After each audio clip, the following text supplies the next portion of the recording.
অসম প্ৰদেশ কংগ্ৰেছ কমিটিৰ সভাপতি ভূপেন বৰা ডাঙৰীয়াৰ আহ্বানত সমগ্ৰ অসমৰ প্ৰতিখন জিলাই জিলাই আমেৰিকাৰ পৰা ইউএছৰ পৰা ভাৰতীয়সকলক যি অপমান কৰিছে, ভাৰতীয়সকলক নিৰ্যাতন কৰি ভাৰতলৈ পঠিয়াই দিছে আৰু সেই ক্ষেত্ৰত ভাৰত চৰকাৰৰ মাননীয় প্ৰধানমন্ত্ৰী নৰেন্দ্ৰ মোদী ডাঙৰীয়াৰ যি মৌন, তাৰ বিৰুদ্ধে প্ৰতিবাদ ইতিমধ্যে কংগ্ৰেছ দলে যোৱাকালি সাংসদত কৰিছে আৰু আজি সমগ্ৰ ভাৰতবৰ্ষতে এই প্ৰতিবাদ আমি কৰি আছো আৰু সেই প্ৰতিবাদৰ অংশ হিচাপে আজি ৰাজীৱ ভৱনত আমি তৎকালীনভাৱে যোৱাকালি ৰাতি সিদ্ধান্ত হৈছিল, আজি ৰাতিপুৱা আমি সকলোৱে সমবেত হৈছো। বিপুল গগৈ ডাঙৰীয়াই কথাখিনি বিৱৰি কৈছে। আমি সকলোৱে জানো, সমগ্ৰ ভাৰতবৰ্ষই জানে যে বিজেপি দলে আৰু বিজেপিৰ অংশীদাৰী দলসমূহে নৰেন্দ্ৰ মোদী ডাঙৰীয়াক বিশ্বগুৰু বনাবৰ বাবে সদায় তেওঁলোকে চেষ্টা কৰে। দেশৰ প্ৰধানমন্ত্ৰী নৰেন্দ্ৰ মোদী ডাঙৰীয়াই নিজকে বিশ্বগুৰু বুলি কয়। এই বিশ্বত যেতিয়া বিভিন্ন দেশৰ লগত যুদ্ধ চলে, এই যুদ্ধ একমাত্ৰ বন্ধ কৰা মানুহজনেই হৈছে নৰেন্দ্ৰ মোদী ডাঙৰীয়া, তাক দাবী কৰে বিজেপিয়ে। কিন্তু সেই নৰেন্দ্ৰ মোদী ডাঙৰীয়াৰ দেশৰ নাগৰিকক আজি আমেৰিকাই হাতত হিকুলি বান্ধি অপমান, তেওঁলোকক নিৰ্যাতন কৰি আমাৰ দেশত আনি থৈ গল। তাৰ বিৰুদ্ধে আমাৰ দেশৰ প্ৰধানমন্ত্ৰী, বিজেপি চৰকাৰ, কেন্দ্ৰীয় চৰকাৰ, বিজেপিৰ নেতাসকল, RSSৰ নেতাসকল আজিৰ তাৰিখত মৌন হৈছে।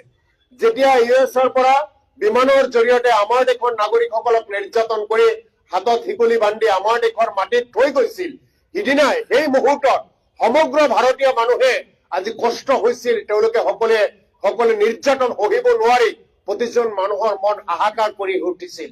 কিন্তু সেই মুহূৰ্তত নৰেন্দ্ৰ মোদী ডাঙৰীয়া আৰু কেন্দ্ৰীয় চৰকাৰৰ কোনো মন্ত্ৰী, বিজেপি দলৰ কোনো নেতাই কোনো তিল মাত্ৰও তেওঁলোকে অপমান ভোগ কৰা নাছিল বা তেওঁলোকে আমাৰ মানুহক যি নিৰ্যাতন কৰিছে তাৰ কাৰণে কোনো কষ্ট তেওঁলোকে স্বীকাৰ কৰা নাছিল। যেতিয়া কংগ্ৰেছ দলৰ ফালৰ পৰা আমাৰ নেতা ৰাহুল গান্ধী ডাঙৰীয়া, আমাৰ সৰ্বভাৰতীয় কংগ্ৰেছৰ সভাপতি মল্লিকাৰ্জুন খাৰ্গে ডাঙৰীয়াই এই বিষয়ে যেতিয়া প্ৰতিবাদ কৰিছে, সেই প্ৰতিবাদৰ উত্তৰ দিবলৈ গৈ আজি তেওঁলোকে কৈছে এনেকুৱাভাৱে সমগ্ৰ বিশ্বতে হয়। কিন্তু আমি এজন ভাৰতীয় হিচাপে কোনো ভাৰতীয়ক, কোনো বহিৰাষ্ট্ৰৰ কোনো ৰাষ্ট্ৰই যাতে অপমান কৰিব নোৱাৰে তাৰ বিৰুদ্ধে আমি সদায় একেলগে থাকিব লাগিব। আমাৰ ভাৰতীয় জাতীয় কংগ্ৰেছ দলে প্ৰতিটো মুহূৰ্তই কৈছে যে 2014 চনৰ পৰা যিটো বৈদেশিক নীতি, ভাৰত ৰাষ্ট্ৰৰ যিখিনি বৈদেশিক নীতি থাকিব লাগে, আন ৰাষ্ট্ৰৰ লগত যি ধৰণে সম্পৰ্ক ৰাখিব লাগে, বিভিন্ন ক্ষেত্ৰত সিদ্ধান্তৰ ক্ষেত্ৰত যিখিনি চুক্তি হ'ব লাগে, সেই চুক্তি 2014 চনৰ পৰা বৰ্তমানলৈকে ইমানেই দুৰ্বল হৈ পৰিছে, ভাৰতবৰ্ষ সদায় সময়ত পিছত থাকে, আন ৰাষ্ট্ৰসমূহ সদায় আগত থাকে।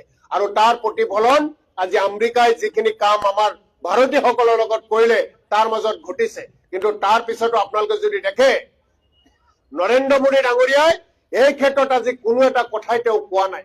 বৈদেশিক মন্ত্ৰী ডাঙৰীয়াই যিখিনি উত্তৰ দিছে অতিকৈ লজ্জাজনকভাৱে উত্তৰ দিছে। গতিকে আমি এজন ভাৰতীয় হিচাপে, এজন কংগ্ৰেছী হিচাপে ভাৰতৰ কোনো নাগৰিকক আমেৰিকাই হওক বা আন ৰাষ্ট্ৰই হওক কেইটা অপমান কৰিব নোৱাৰে, আমি অপমান কৰিবলৈ দিয়া নহয়। ভাৰতীয় মানুহৰ মান মৰ্যাদা ৰাখিব। আজি কেৱল সেই কেইজন মানুহৰ লগতে নিৰ্যাতন কৰা নাই, আমেৰিকাই সমগ্ৰ ভাৰতীয় মানুহখিনিক নিৰ্যাতন কৰিছে, সমগ্ৰ ভাৰতক অপমান কৰিছে। ইয়াৰ বিৰুদ্ধে ভাৰত ৰাষ্ট্ৰই যদি ব্যৱস্থা নলয়, ভাৰতীয় জাতীয় কংগ্ৰেছে ব্যৱস্থা লবলৈ বাধ্য কৰিব। কাৰণ সকলো মানুহে তাৰ কাৰণে ব্যৱস্থা লোৱাৰ কাৰণে ভাৰত চৰকাৰক আহ্বান জনাইছে।